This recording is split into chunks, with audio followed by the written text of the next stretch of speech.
been instilling in people for the last 6,000 years was the chains of hell. Mm-hmm. Take the fear away and the chains become feathers. Right? Mm. So when we looking at the personal development of individuals, they have to see somebody that see the problem, explain the problem in order for them to see it a lot of times.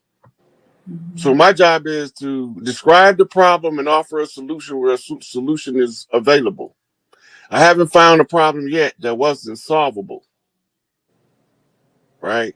And it's like one of the elders got a little clip rolling around on Instagram, and he said it better than anybody. When all else fails, go back to nature, because nature answers all of man's problems. Mm-hmm. They was answering problems before Silicon Valley, before Wall Street, before Washington, D.C., and long before the Vatican. Mother Nature was answering the problems of everybody on the planet in every place at all times. Right? So now it's the fact that our awareness determines how fast this thing is moving. Apparently, our awareness is reaching critical mass because they finally decided to tell y'all that Queen Elizabeth is dead. I was cracking up. Dead. Yeah. So, but a lot of people don't know that they gave a coded sign when she passed. Mm-hmm. When the crest on the gate of Buckingham Palace fell. And facing the gate, it would be on our left side, but it would be staged right of us. That represents the right brain. Mm. The crest on the right side represents the seal on the mother line was broken. In other words, they was telling us that there was Elizabeth masquerading as the queen, keeping the queen deposed. Right? So now we have to go in history to find something to compare it to. So we compare it to what we call the ousting of one royal in order to replace them with another. We've seen a lot of it go on in Greece and Rome. But a lot of people don't know we still under Roman rule. Mm-hmm. And the Romans were called Etruscans before they established Rome. And the Etruscans today are called Moors. And the Moors that was Etruscan came over as conquistadors. Mm. And we call them dirty Moors. The reason we call them dirty Moors to distinguish them from what we call a righteous Moor. The righteous Moor was the babes with the feathers who was fighting the Kandja War against the Els and the Fezes. And the righteous Moor job was to be properly educated in Moorish history in order to know the difference between us, the organic people from the land over here, and those who came. We know a couple of things for sure. One is we didn't have prisons before they came. Mm. When they came, they set up pre-OW camps and called them plantations. Mm. Right? And then in the aftermath, because they got to write the history in a way that'll make us accept it as victors, even though we lost. But the war was still going on. It went from a bloody war in what we call the Civil War and the Gullah Wars. The Gullah Wars, the mainstream Westerners call it the Seminole Wars. Our people, well, you can tell who's telling the story by what they call the war in the land of flowers. If they call them Seminole Wars, they the invaders. If they call them Geechee Wars or Gullah Wars or Gullah Geechee Wars, they us, talking about what happened to us. But because we don't know the history correctly, because they intentionally, with malice and forethought, as they say in law, taught us history wrong so that our perception of history and what happened to us would be clouded in a mystery. We was the Masonic secret, right? And they wanted us to remain in perpetual ignorance as to who we were in our station on the land. Well, Big Mama told me to get her shit back. And Mama told me don't let nobody take my brothers and sisters shit. And so when they tell me they stole our land and I look out my window and it's still here, I want to know where they put it. So if the land's still here, even if they stole it, it's in a position for us to reclaim it. Right? So this is what we've been working on. Everybody got to do their part according to their level of understanding. Mm-hmm. The higher your understanding evolve, the more you are relied on to inform the clans, the collective clans is what we call it, across the land of the threat and what we need to do as a people in order to face and overcome the threat. Big Mama always leave us a way out. No matter what kind of fuck up we get in, no matter who come here, she got one of her boys that's going to come through and fix that shit. I'm number 7. So let me ask you a question, Rod. So you said the Gullah Wars and all that was like an in-home like type of fight? No. No. We was fighting invaders. Okay. The invaders don't call them Gullah Wars. The invaders call them Seminole Wars. Okay.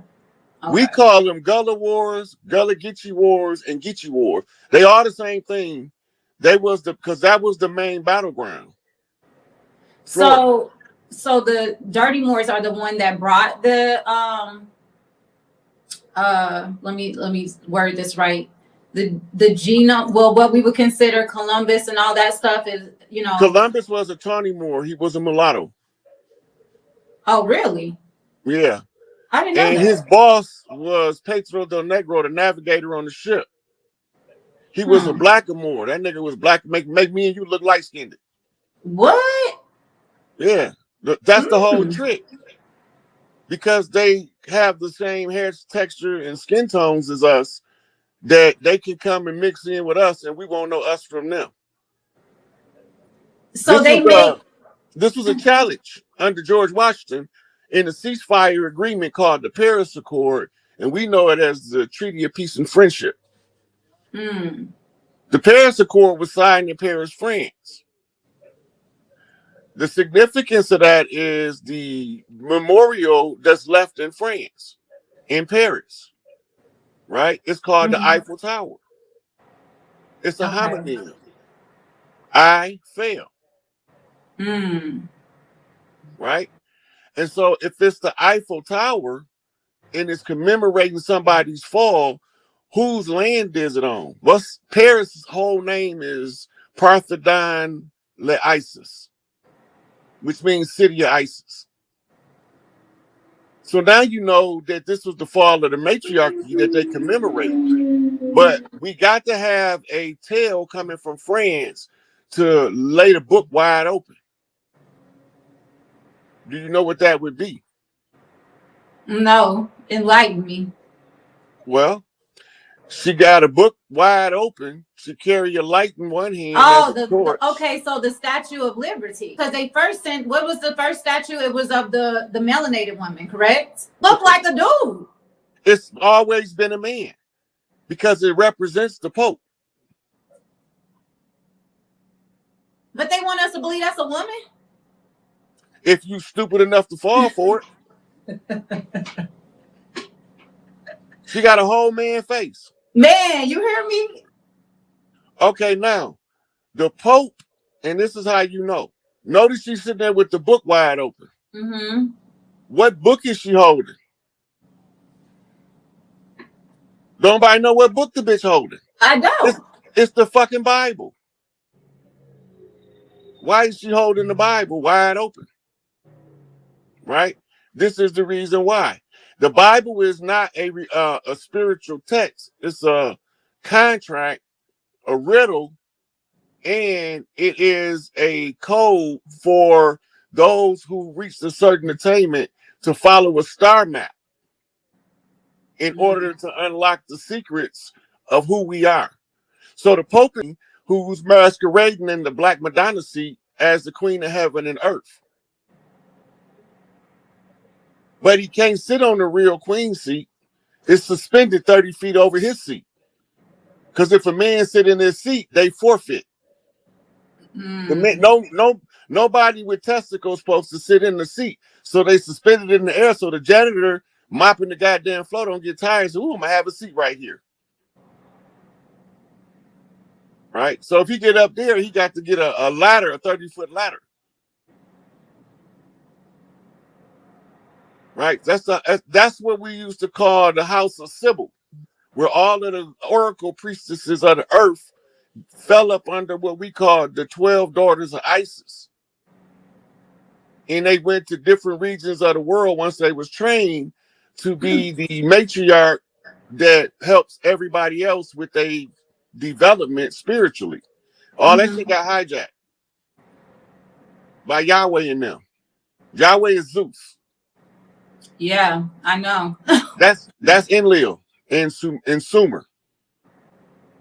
Alexander's father. Right. But that's who a lot of the people worship, like Yahweh, the Hebrew Israelites and some isn't it Muslims too? Well, even Jehovah's Witnesses. Jehovah is and Jehovah's Witnesses. Jehovah is the English rendition of Yahweh. And they don't have no idea. Most of 99.9% of them don't, and the ones that do ain't telling it. So let me ask you a question. So I saw in the media, I don't believe everything I see. But I saw in the media where the so-called Native Americans, the $5 Indians, had met up with the Pope, or they were given a celebration for the Pope. What was that about? There was a lady that put the Pope on notice in the public domain. Because we couldn't get close enough to put him on notice, we had to send the ones that they tried to, that they made the contracts with. They didn't make contracts with us. We didn't sign treaties and contracts. Because those contracts that they was offering went against the moral code of the land. Right. So they created $5 Indians so they could have somebody to sign these treaties that we didn't sign and we refused to sign. That's why they set up the reservations for them and left us in Arkansas, Alabama, Mississippi, and Louisiana instead of funneling us back to our land. Like they say, the Pueblo natives just poofed off the earth. They just poofed, they gone. No. Look, when we go to war, the whole family go. We drop the babies off at Big Mama house. Right? And Big Mama got the aunties and sit there to take care of the kids while we go fight the wars, and we leave men at Big Mama house. Well, they hijacked Big Mama house, took her name out and called it the Big House. And labeled our family plots as plantations. Now we don't even want to go home.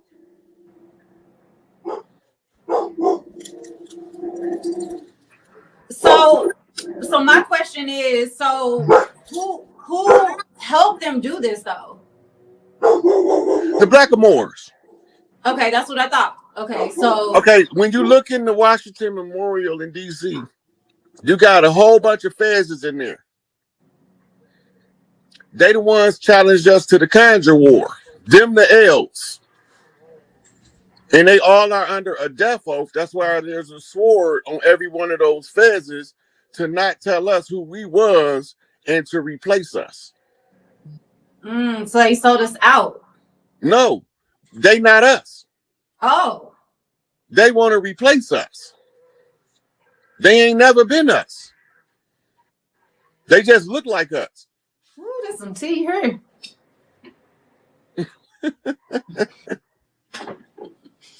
The genetic stock of the natives to this land are more closely tied to Polynesians and East Asians than it is to Africans. But that don't mean we don't got African blood, because in the Atlantic, we had been doing trade with Africa for thousands of years on the east side of the land, from North to South America. And then we was doing trade with China, Japan, and the other islands for thousands of years. And they have these ships. They got ancient ships from China that used to sail over here. They actually have. dating back a couple thousand years. They also have ships from Africans like Mansa Musa who sailed over here. They also got the Pharaoh used to sail over here for vacation.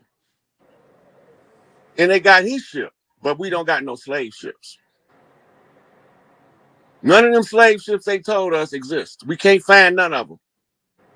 So when they told us that, because a lot of people be like, oh, the Africans, you know, people still really say this. They say that the Africans sold their own people. That's because from our view, look at it from our view, not being from Africa, from being from over here.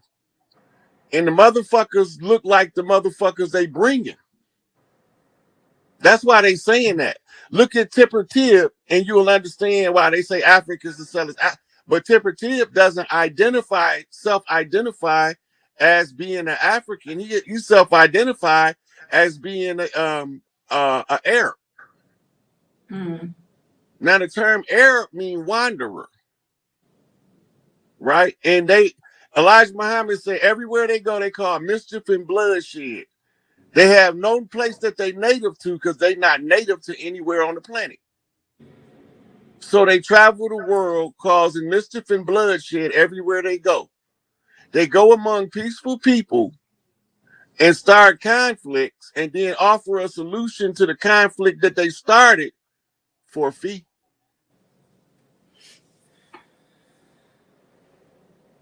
I'm just sitting here like in awe. Yeah, them niggas look like us, but they ain't us. They heart don't feel like our hearts feel. We operate from a place of love, compassion, and generosity.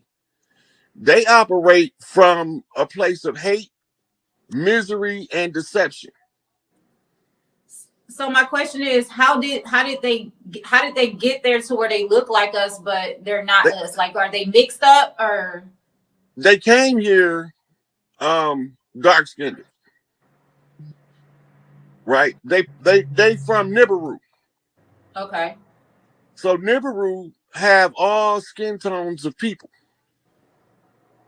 Now, the respect that they got for each other is closer akin to the respect of Imam, the one who stands out front as the speaker. Because Imam mean the one who's out front. But who is he out in front of? He is out in front of the congregation, vexing the public grievance to tell the story so the people will know that they've been lied to, deceived by the false deceivers, and this is how you uncover a motherfucking funk in the open. So is he telling us this? Is he telling us the story, telling us that they not telling us the truth, or is he basically keeping a lie going in the public? Both. He and we supposed to pretty much catch it. Okay, so in order to live, in order to have any semblance of life, you got to perpetuate the lie, right? But if you want to get your people free, you got to slide the truth in the middle of this well-dressed lie. So when we were dragons, when we call ourselves dragons, that means master. But this bitch is literally a dragon. They call him an archon. She is the ruler of the archons. And the archons is the rulers of the darkness of this world. But we don't mean darkness as in 666 carbonated darkness, which is melanin. We mean darkness as in lower vibrational entities that keep all of our vibrations low so that we can never see the deception because we can never get our eyes above the level of the deception. So that's why they always kept us understanding and keeping us from overstanding. Or understanding. Right. Once you understand, you omnistand. That means you know from a God's view. Once you know from your God perspective, they can't even trick you if they want to. Right? And then that's where, for example, you talk about it all the time, where you say how they deceive us with the English language because a lot of the words have multiple meanings. Yep. And that's what Elijah Muhammad was talking about when he said the technology of the enemy. The tricknology is the knowledge of the trickery, right? And the trickery is given to us in a stage play called the Republic. The stage play called The Republic was written by Plato, right? Mm-hmm. So when Plato wrote The Republic, he instituted something called politics, which is really polytricks in the trick knowledge of the enemy. So if you unveil his politics, you split him right in the split tongue. As a girl, Akila say they speak with forked tongue. That's what our ancestors always told us. What do that mean? That means everything they say have more than one meaning, and if you only know one meaning, you're not gonna never see past the deception. Mm-hmm. You need to know both meanings of what they're talking about, right? So even when they talk about they God, they always talk about and man. That means they God has nothing to do with man. This is Wordplay. so the Bible is a book about how they converted the wrong gender into the wrong deity on the wrong planet and then turned everybody's perception upside down and backwards so we can't see. Making people think that it's a man and not a woman. Yep. So they want us to believe that the Christ is a man, right? But when you trace the language back to the Greek, it's spelled IESOUS and it's pronounced Isis or Isis. Mm-hmm. So if it's Isis in Greek, why it ain't Isis in English? Because the power is in the name according to the Christians, right? So why did you change the name? To deceive us. To deceive us. To give us an artificial semblance of power and to put our trust in some shit that don't exist. Mm. In order for the one that do exist to escape the hypnosis of life that they putting us under. They know the truth, so that the hypnosis won't work on them. It'll only work on somebody who doesn't know the truth. And once you become well aware of what the truth is, Can't unsee it. right. So now this is where they was cheating at. We were supposed to have been got over this shit 150 years ago. It was supposed to have been pick, pat, and it's over. But every time one of us got ready to fix the problem, they murdered us. They wasn't supposed to do that. Right? That's when what you were saying in the not to cut you off in the other video where you kept saying every person that went to go basically pretty much go for the throne, they killed them. Yep. So they never want nobody to raise the matriarchy back up and to oust the imposters from the system, the overall system. Right? So they corrupted our rites of passages. Our rites of passages used to be what we call today the Masonic Lodge. That was the royal rites of passage for the men, and the Eastern Stars or the Daughters of Isis was the rites of passage for either princesses and priestesses. But when they got done corrupted it, and they ascribed it to the Vadun only, and then they told us that the Vadun was the most vile and evil shit, because once you learn how to balance yourself with nature, they can't lie to you, and that shit don't work. Now you're gonna be free. Mm. And that's pretty much them like telling us, like you just said, pretty much everything that's not evil is pretty much evil. Right. So the way that they do things is to use our stuff and corrupt it just a little bit to get you off the path. They don't totally corrupt everything, but everything they corrupt that they touch. Right? What they can get their hands on. The Bible or the Quran has nothing to do with the people of this land. Say that one more time for him, big bro. The Bible or the Quran has nothing to do with the people from this land. The colonizers came over here with a Bible to make us believe that we them people. The Bible wasn't here longer than us. They ain't. I don't think they hearing you. The Bible wasn't here longer than we were. We have to remember that they confess openly without dispute and agreement across all schools of knowledge that when the colonizer came, he came giving us the Bible. If y'all check, man, he posted it. I think yesterday or the other day, where it show you that the Jews bought Islam over here, and that's pretty much the same. Christianity and Islam is almost one and the same. Okay, let's go into the history of Islam and the Quran. What a lot of us don't know, when we die in the name of Allah, the so-called benevolent and so-called merciful, You the okay? entire Quran is a rewrite of a Greek text, right? And the Muhammad, his name ain't Muhammad. But in the Greek, some of the Greek students gonna know exactly the text I'm talking about. So the man he's tending his vineyard, right? Two so-called angels come to him, and then they said that they're gonna have to give him a message to give to the world, right? Mm-hmm. So the guy that becomes Muhammad in Islam is listening here, talking to him, and they give him a text that's written in Latin, but he speaks Greek. And they tell him to read, and he said, I can't read Latin. I read Greek. Right? So I'm with you. this is it's the Greek version of what became Islam. Right? Mm-hmm. All of this shit is fairy tale. Go get some more. I'm with you, bro. Yeah, all of this is fairy tales, right?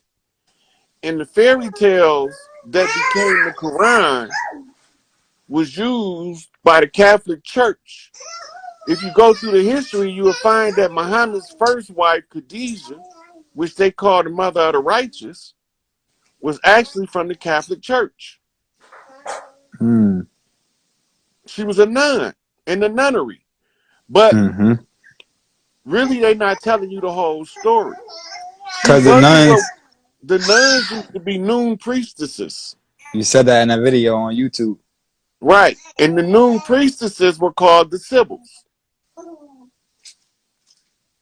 So when the Khadijah that they're talking about was the actual rightful person, mother of the righteous is what they call her. Why they call her that? She was before they sister, not after. So by the time 1400 years come around, Islam is being established, but what they given them as the Quran, right, is a 5,000-year-old Greek story. A trickery. Right. So now they kill off all the Hafiz. This is raw Islamic history. The Hafiz are those who have Quran dedicated to memory. They don't need no book, right? Right. They got it all dedicated to memory. They tell you exactly word for word what's in the Quran. Now, under Abu Bakr, the second Caliph, who claimed himself as the first under the Sunni school of thought, Abu Bakr slaughtered all of the Hafiz. This is what their history teach. And when he slaughtered the Hafiz, he rounded up all of the Qurans and burned them. So then the $1 million question being is, where in the fuck you get a Quran from? Had to be, like you said, had to be a made up story. Right. So all they doing is the real message of the ones that's called al-Murtad, which would mean defenders of the faith, which is the ones who know the old ways of the noon. Right? Mm-hmm. Those are the ones who Muhammad was consulting. Right? And they the ones who they tell you in the Quran, Muhammad was told to go talk to the scholars. And the scriptures of old is what we call. Say that again, it cut out. I don't know if it was just for me.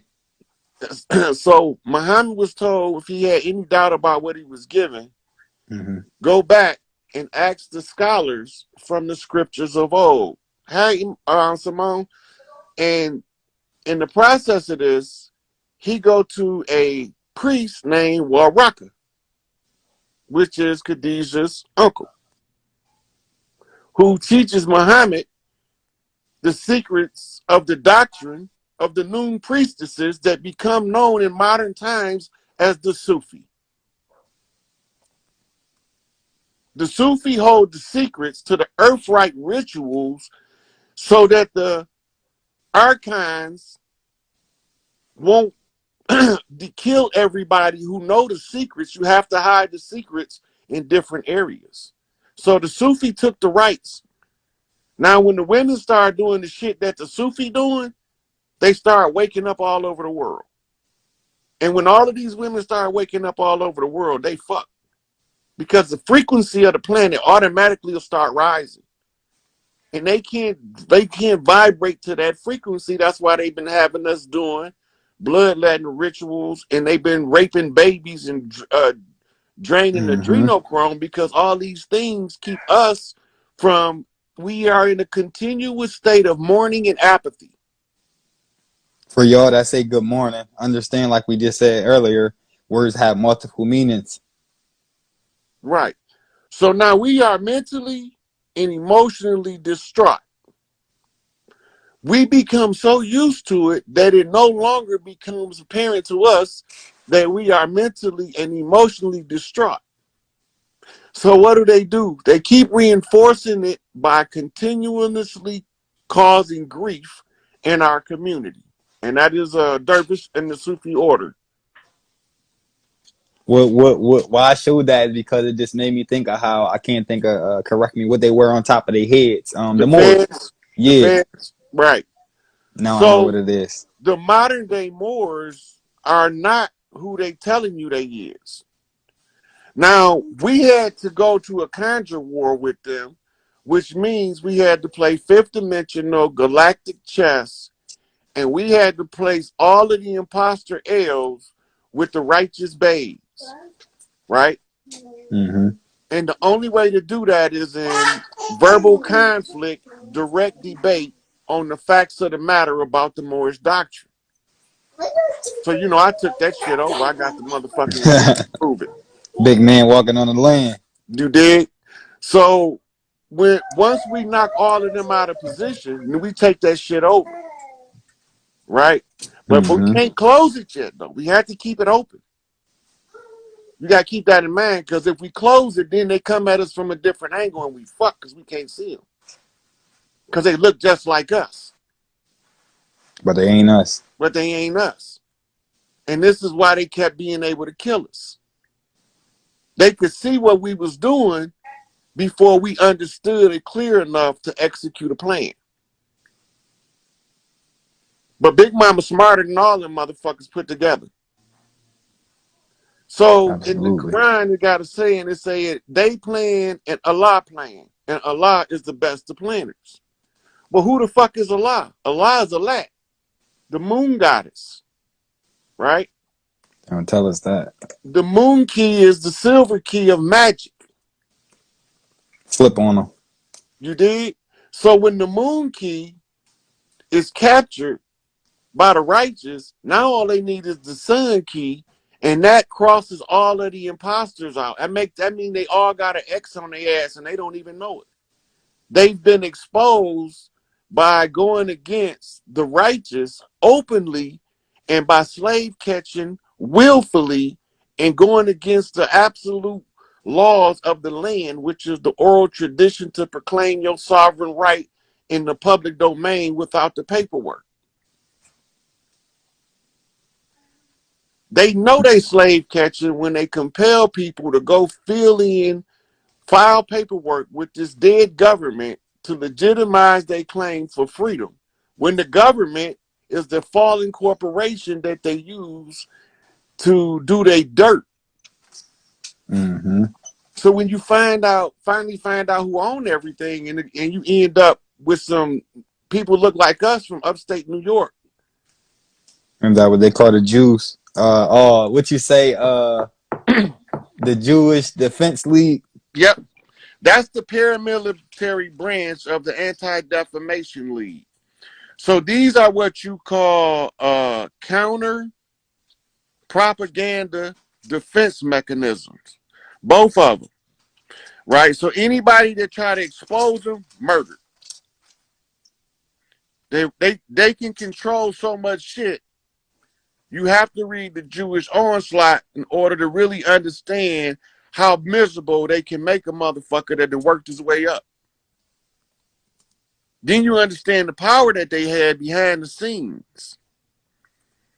Now, while you got these people being racist out in the open, following the script of white supremacy, and the white supremacist script is called the Protocols of the Wise Men of Zion. Didn't you just post this? Yep. Can you So see now, the comments? I'm looking at them. I don't know what I did, but I can't see the comments. It's a certain direction you got to swipe the screen.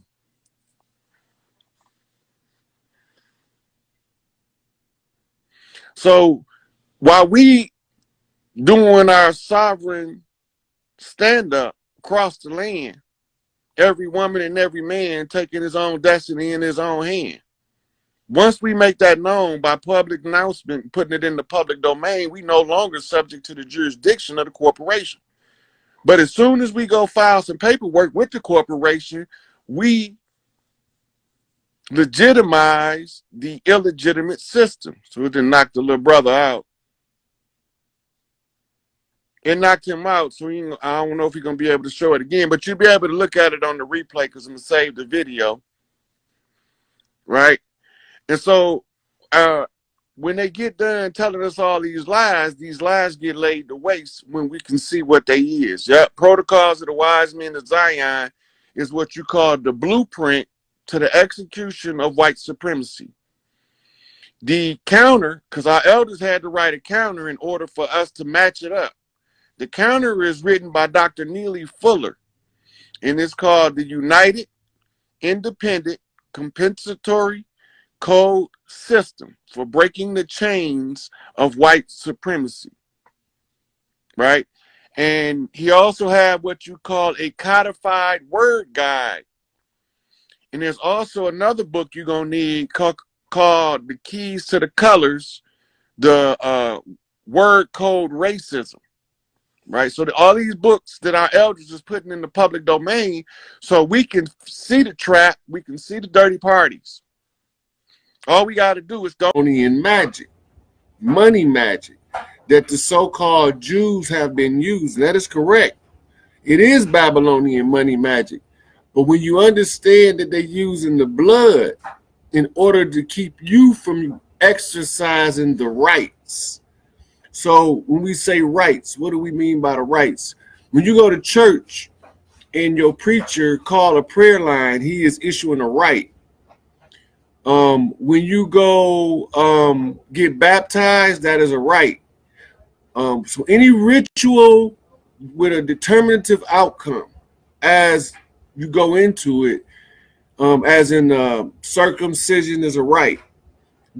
So you're doing these to honor your deity. But if your deity requires the shedding of blood, as in, you notice in Old Testament Bible, you needed to shed the blood on the altar. In New Testament Bible, they don't want you, don't shed no blood on the altar, because then you can keep the negative forces of power in power just long enough to make a jump into the next reality of, or the next phase of our forward progress. So when you understand the rights and you understand the way the money magic work, so I'm gonna pull a secret out that they don't want y'all to know, but I'm gonna tell it to y'all because I don't care about their money. So it worked like this. In one of the rights, every bank in the city creates a grid. If you take your city's map and you start with the original city layout, you draw a circle around it until it's trapped within the borders. The circle had to touch the borders at least 4 corners. Now, inside of that circle, at the borders of your city, there's going to be a series of banks all over the city. You put a stick pin where those banks are. Then you'll notice what they call a geometric pattern starting to form. So it's several ways you can do it, because the old geometric pattern is the far side of the 3D, not the near side. The new 3D pattern of the more modern banks, because some have closed, they are the more forefront part of the 3D pattern. So when you're looking at for the money magic and you want to know the money magic that governs the area that you actually live in, that's the trick. That's how you trap the money. Now, when you get the geometric sigil, my chaos magician friends gonna love to know this. You use sigil magic to control and trap some of that money that flow through your neighborhood, through your area. So they don't want you to know that they using all of this sorcery and all of this backdoor crooked witchcraft. So the witchcraft was really the right stuff, so they had to villainize it so that they can take the rights from the witches, who was actually the wise women. So when they said witch, they were speaking of a woman who had grown wise with age and time. So they had to villainize her in order for the patriarchal system, which is another video, to undermine the authority of the woman in a matriarchal system. Humans are pack animals. Patriarchal systems are not conducive to a pack animal status.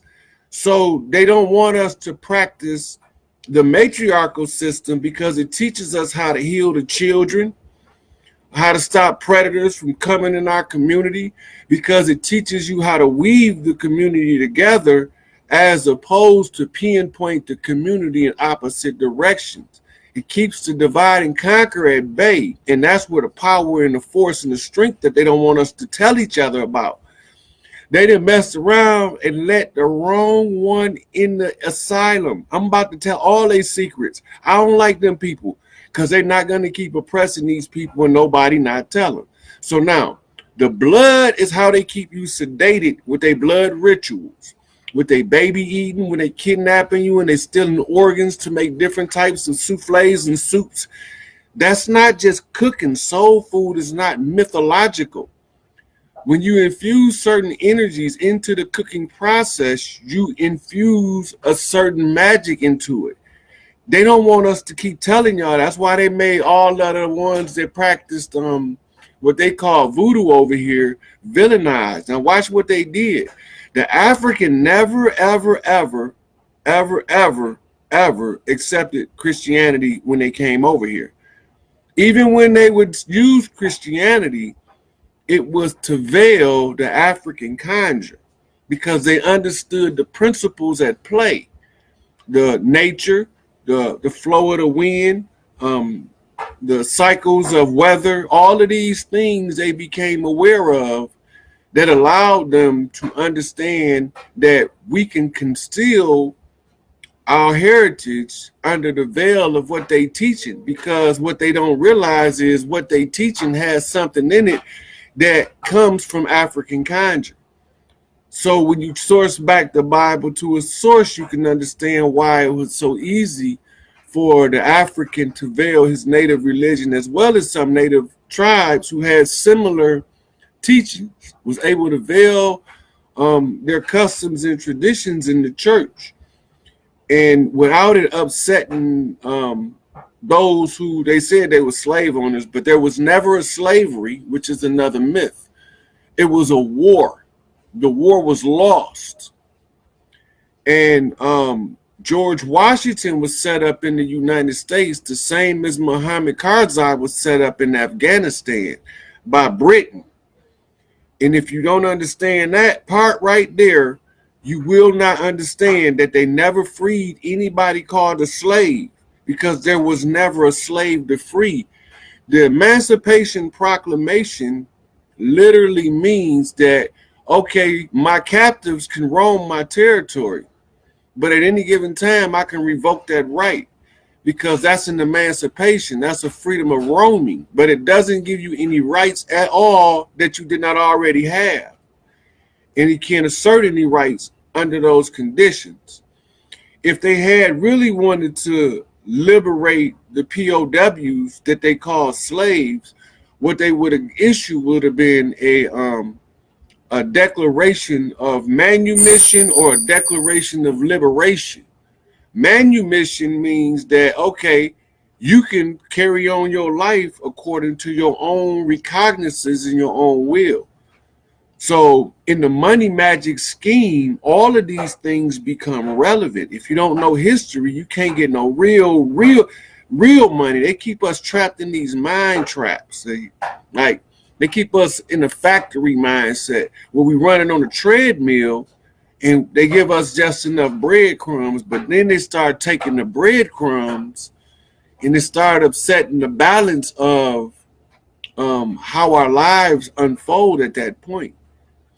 And so when you understand that they use the blood to sedate you, and then they use the rights to trap the energy that you produce as money.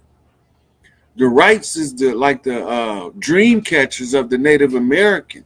It is the way to trap the money that you produce from within yourself. And if you don't know how to calculate your hourly value, then you don't even know if the company you work for is cheating you. So these are the rights that we have to learn, you know. So when we learn how to determine how the wicked can live in laps of luxury while the righteous suffer, it's because the righteous are not the ones capable within and of themselves of doing the blood rights, of shedding the type of blood and wreaking the type of misery required in order to reap the greatest capturing by conjure and method of right of the energy. So they're always at the bottom because they're trying to come up by merit alone. Merit alone, when you're fighting against adverse forces, will not raise you up. It will only raise you so far. Then you have to learn what the elites know. Okay, so now what do they know that allow them to capture your energy as money, currency, and to use it to keep you oppressed? They know this, that if they put a group of smart people in the room, there's somebody else there. That all of them smart people generated. This can be referenced through Napoleon Hill's mastermind group, Law of Successes, 16 lessons, and to help you to understand what I'm talking about. Because these are the tools that they use that we don't. And this is why unity is so important. Because these mastermind groups they put together are there to pick us apart. And we're not using the principle. And it's in the Bible as when two or more are gathered in my name, there also shall I be. We create another powerful entity in our unified move toward any direction. In that entity, the more unity is attached to it, the more powerful of a juggernaut it is in overthrowing the oppressive regime right now that is keeping everybody subdued. So by learning how they use the blood and the rights, then you get to learn how to protect yourself. Because protection magic is in the Bible. The same thing that David was doing in the Psalms, the 23rd Psalm. The Lord is my shepherd, I shall not want. I lie down beside green pastures. He's talking about a better day. He tell me, forgive me my trespass, I forgive those who trespass against me. And they go through all of these protection rights. That's what these are. They're prayers. Your church call them scriptures, but the application of them becomes a right. So when the judge and in the court system is talking about your rights, RIGHTS, that's not really what they're talking about. They want to know if you are exercising your rights, would give you the power to overthrow their jurisdiction. And this is when they start labeling people a threat. Because when you start to expose the faulty character and nature of their jurisdiction and how this applies to the money that they steal from you, they don't want you to know, because if you knew how much you were being stolen from by deception and fraud, you would automatically overthrow the government without nobody telling you. Nobody wouldn't even have to tell you. You would automatically change the regime without nobody telling you, because you have no concept or understanding of what's being taken from you. You have no remedy or recourse for recovery of that which you lose. Now, if you go to a store, or if you place an order for something online, you fill out what they call an invoice. You are cataloging those items that you wish to purchase. That's actually the practicing of a right. It's called the selection process. It's a right. So when you think you're going to the store to make groceries, you're actually going to participate in the group right in order to circulate the energy. This group right, every time you go there, you are performing a right. So you are buying something, you're purchasing, you're becoming a consumer, because consumption is at the low end of production. Because consumption is the low end of production. In other words, when your body needs to function, you have to consume, you have to eat, devour. But then the end product of the consumption is the waste product. Now, it's the same way with the money magic that they use against us, every one of us. You have us who have no concept of anything religious. Then you have some of us that have no concept of anything what they call mystical or occult. But even in that condition, these things are being used as tools to oppress us. And by these tools of oppression being exercised, it keeps us in a perpetual state of misery.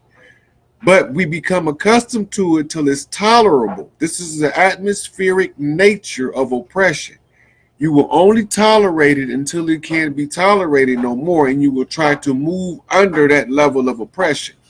You will cut your budget back so you don't live the lifestyle you want, because you want to move under that level of oppression in which you become too aware that the oppression still exists. And it's just like learning basketball. You have different levels of people that can tolerate different amounts of the atmospheric pressure.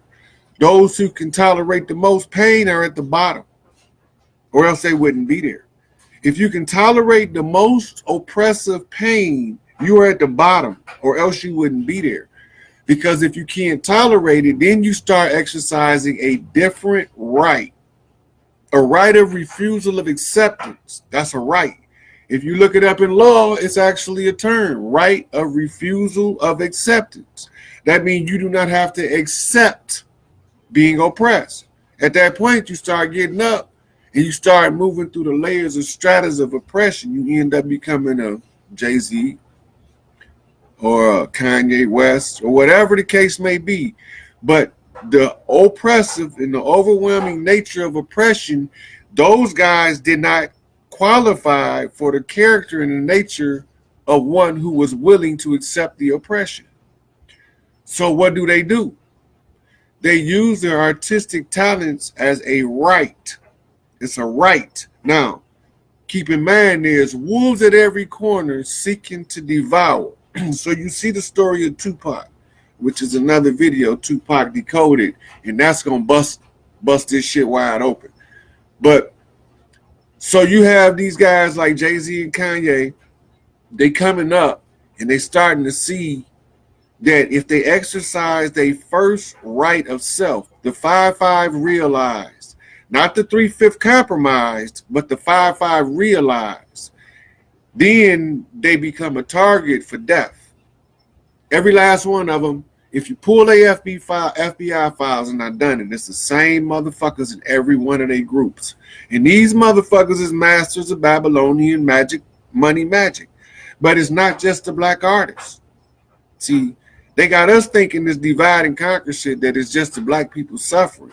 But watch who all names you gonna find these motherfuckers in. They in David Carradine file. Funny how he died. Why are they in his file? They in the grunge boy. They in his file. And they're using these blood rights.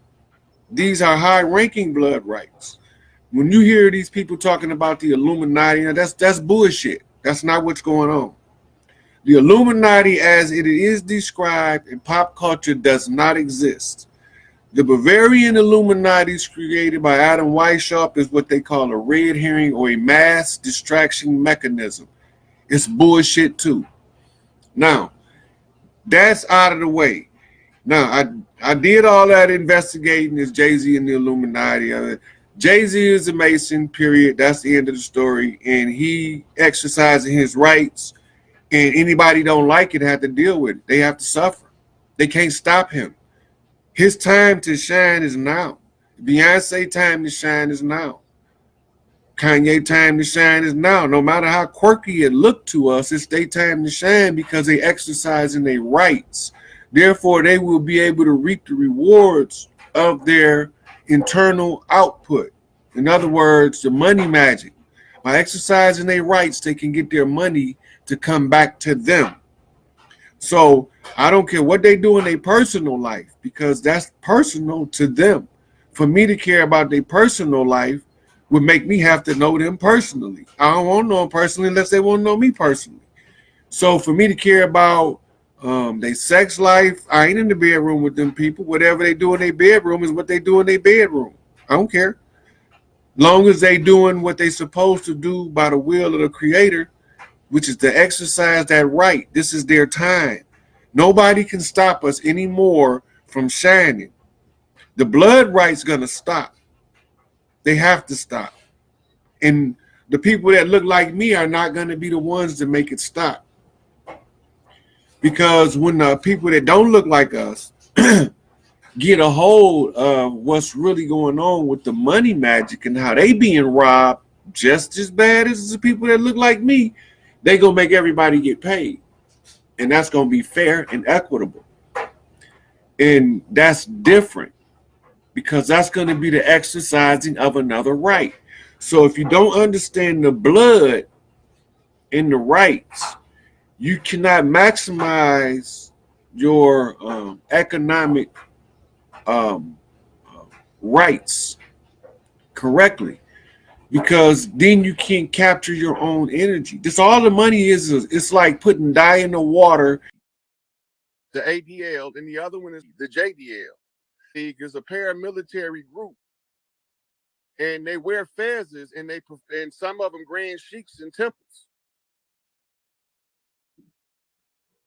But again, it looks like they have others out in front that don't look like them and don't look like us that we think are the leaders of this. I mean, how about things like the formation of the NAACP that was said was formed by? But it wasn't formed by the people they told you it was formed by. It was formed by the same ADL, JDL collaboration for the purposes of being able to control what go on in our community and what we are privy to. Our job on the land is to infiltrate that motherfucker. And the first one of us that we got in power in the NAACP, we had a lot of them get to the board, but nobody could get to the chairman position until a guy named, I think his name was something like Kwesi Mfume. Mm-hmm. He was the first one of us that ever got the main seat at the NAACP.